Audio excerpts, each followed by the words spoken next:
اور اس میں دانے ڈال کر اس چکی کو گھماتے ہیں. جو دانے جو پتھروں کے نیچے آ جاتے ہیں وہ پس جاتے ہیں، اور جو اس کلی کے ساتھ لگے رہتے ہیں وہ بچے رہتے ہیں.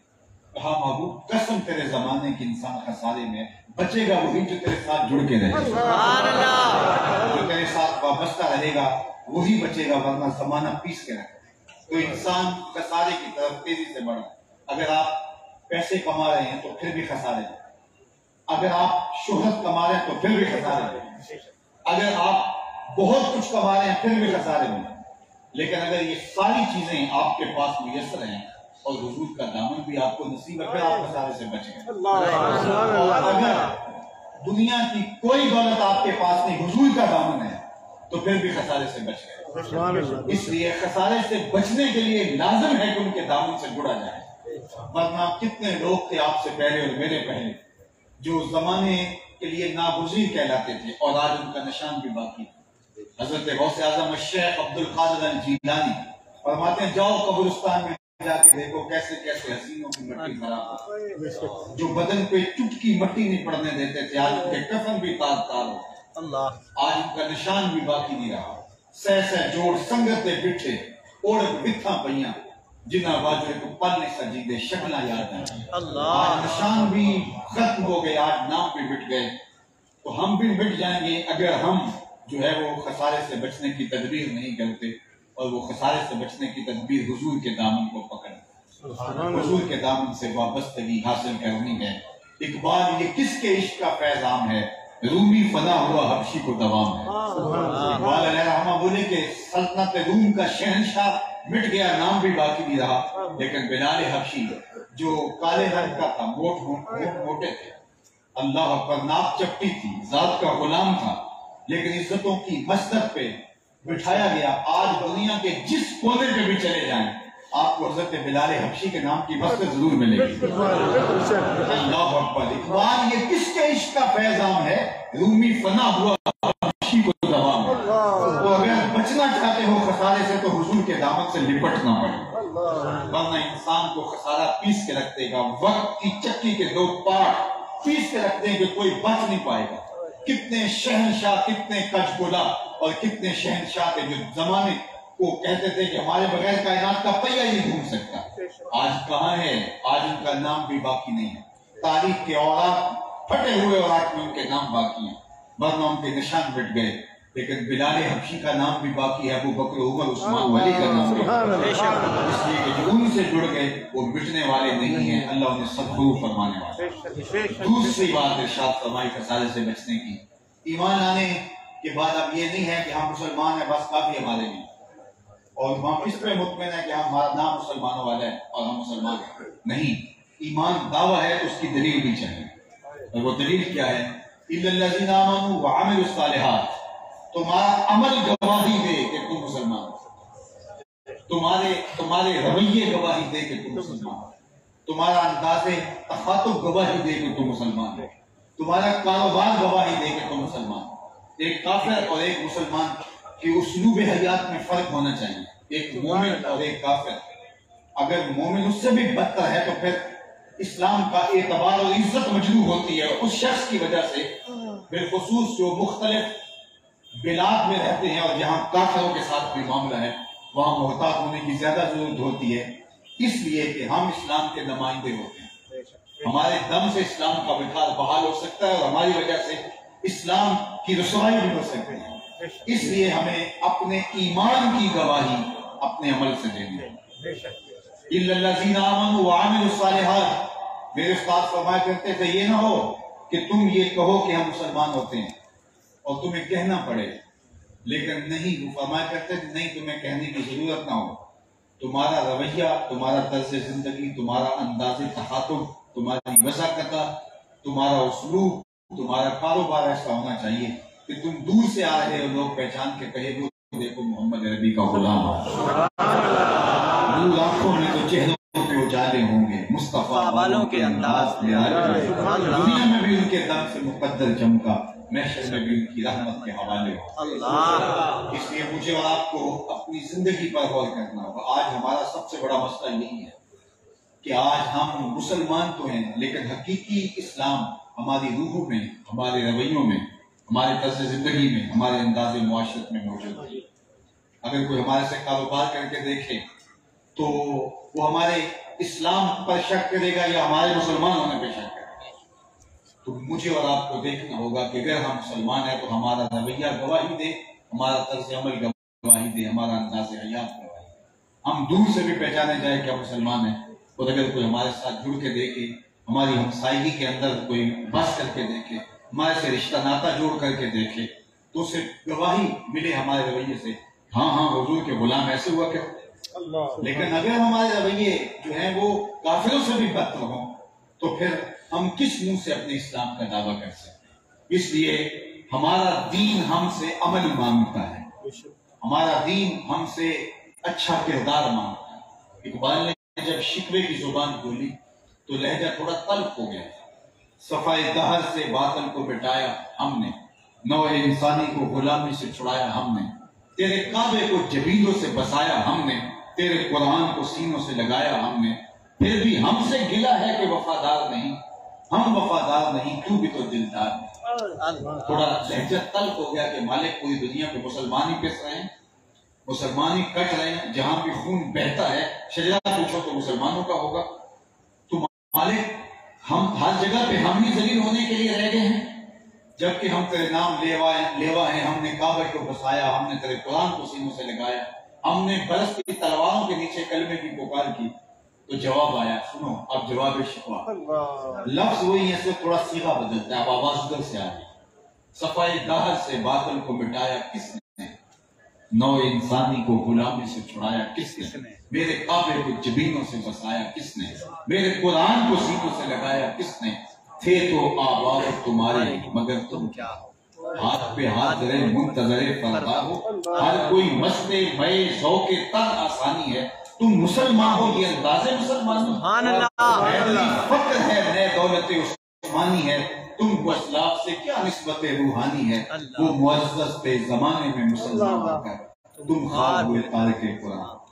سبحان اللہ۔ ان کی عزت اسلام کی وجہ سے تھی، تمہاری ذلت رسوائی نکبت ادبار پستی جو آ گئی اس لیے ہے کہ تمہارا اسلام تمہاری زبان پر ہے، ان کا اسلام ان کے دل پر۔ تمہارا جو ہے وہ اسلام تمہاری نوک کی زبان پر ہے، قولاً تو مسلمان ہو لیکن وہ رویتاً مسلمان ہو۔ جب وہ کسی سے کاروبار کرتے تھے تو پتہ چلتا تھا یہ مسلمان ہے، جب کسی سے وعدہ کرتے تھے پتہ چلتا تھا یہ مسلمان ہے۔ حضور علیہ السلام سے پوچھا گیا کہ مومن بزدل ہو سکتا ہے؟ کہا نہیں، مومن بہادر ہوتا ہے، لیکن ہو سکتا ہے کبھی بزدلی بھی کر جائے، آخر بشری تو ہے۔ پھر دوسرا سوال ہوا کیا مومن بخیل ہو سکتا ہے؟ کہا نہیں، سخی ہوتا ہے، لیکن ہو سکتا ہے کبھی کبھار زندگی میں وہ بخل بھی کر جائے۔ تو تیسرا سوال حضور سے پوچھا گیا مومن جھوٹا ہو سکتا ہے؟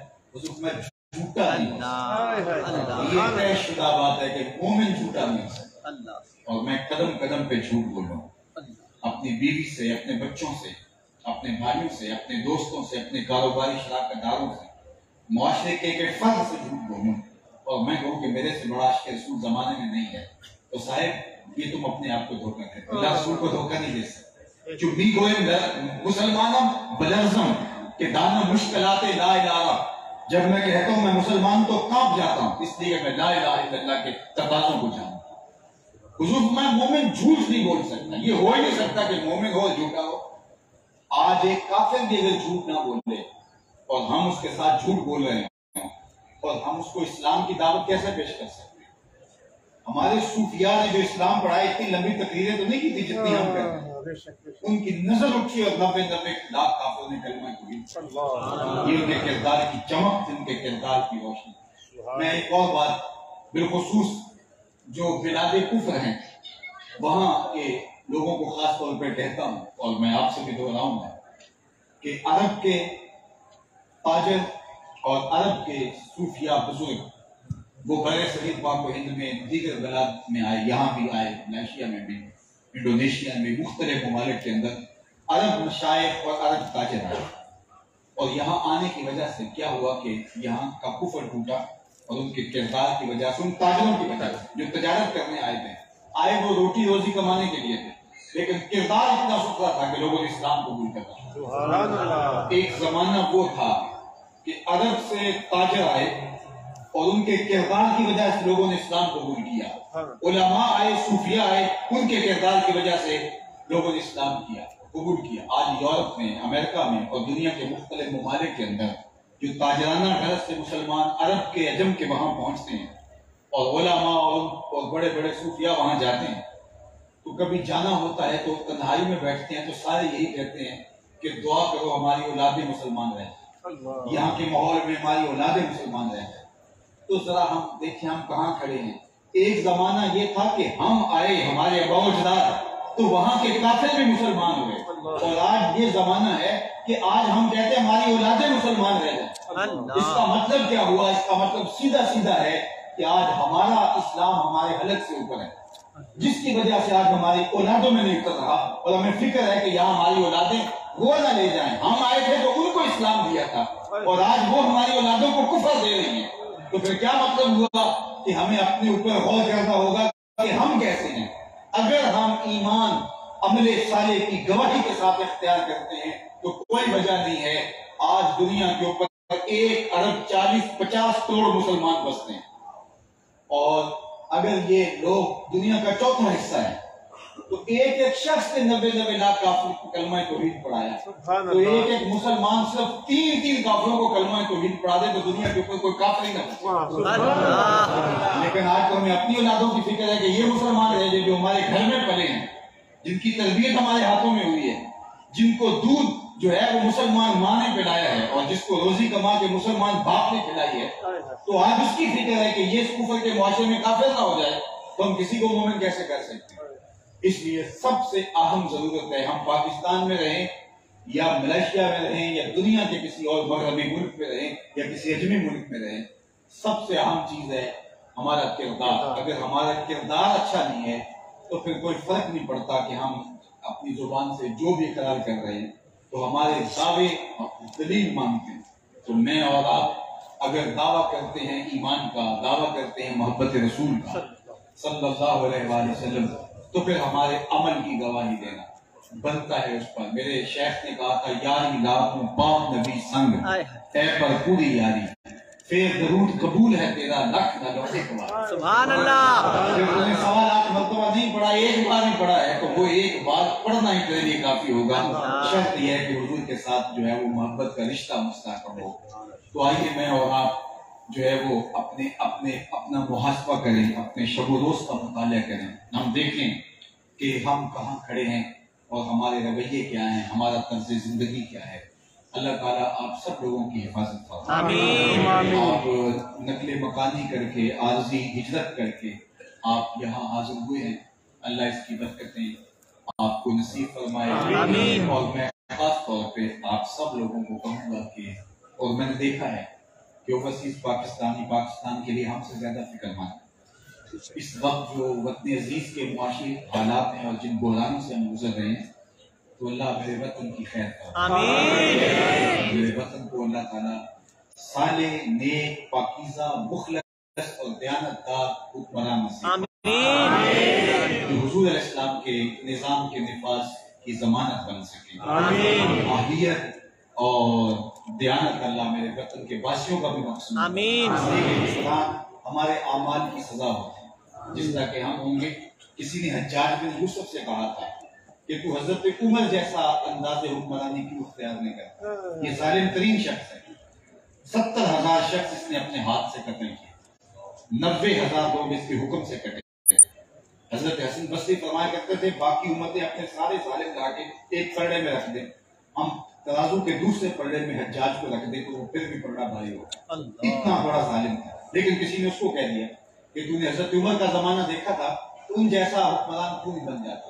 اس نے 2 لفظ ہی کہا. اس نے کہا تبازرو اتحمل الحکم، تم ابو ذر غفاری بن جو میں عمر بن جاؤ. تو آج ہمارے اوپر جو کچھ ہے یہ ہماری بدعملی کی سزا ہے. میں تو وہاں کی دن رات یہی کہتا ہوں کہ میں خود صحیح ہونا ہوگا. جب خود صحیح ہونا ہوگا تو رحمت کی چادریں تان دے گا، اور جب ہم خود صحیح نہیں ہوں گے تو پھر اللہ تعالیٰ سزا کے طور پہ اوپر برے لوگ ہمارے اوپر مسلط کرتا رہے گا. اور وہ یہ اللہ تعالیٰ نے قرآن مجید میں ایک مقام پر فرمایا وہ اس بات پہ قادر ہے کہ تمہارے اوپر سے بھی عذاب بھیجے، تمہارے نیچے سے بھی عذاب بھیجے. علماء نے کہا اوپر کا عذاب کیا ہے کہ آسمان سے نہیں برسیں، بے موسمی بارشوں اور پتھر برسے، اور نیچے کا عذاب کیا ہے؟ زلزلے آئیں. نیچے کا عذاب کیا ہے؟ کہ زمین فصل دینا چھوڑ دے، بھانج ہو جائے. لیکن حضرت عبداللہ ابن عباس رضی اللہ تعالیٰ عنہ فرماتے ہیں کہ اوپر کا عذاب یہ ہے تمہارے حکمران ظالم ہوں، اور نیچے کا عذاب یہ ہے تمہارے ماتحت خائن ہوں اور تمہاری اولادیں نافرمان. اللہ، یہ اوپر اور نیچے کا عذاب ہے جس میں ہم مسلط ہیں، مسلط کر دیا گیا جو ہمارے اوپر. اللہ میرے وطن کی خیر فرمائے. آمین. بہت سارے لوگوں نے دعاؤں کا کہا، میرے دل میں تو تھا کہ میں مزید گفتگو کروں، لیکن اپنے ٹارگٹ سے ہم تقریباً جو ہے وہ آگے بڑھ گئے. تو مجھے حضرت نے کہا اور آپ سب یقین میں ہے کہ اس وقت پاکستان معاشی بحرانوں میں مبتلا ہے.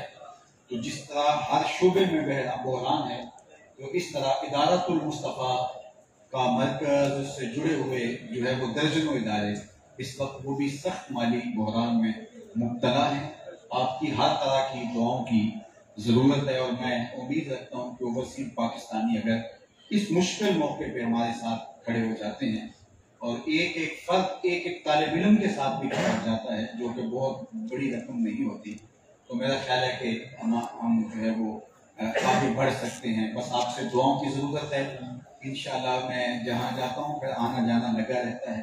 انشاءاللہ دوبارہ تیزی میں آئے اور چلے جائیں گے پرسوں، تو انشاءاللہ اللہ نے چاہا تو دوبارہ تھوڑا وقت دیں گے اور تھوڑا پہلے بتائیں گے.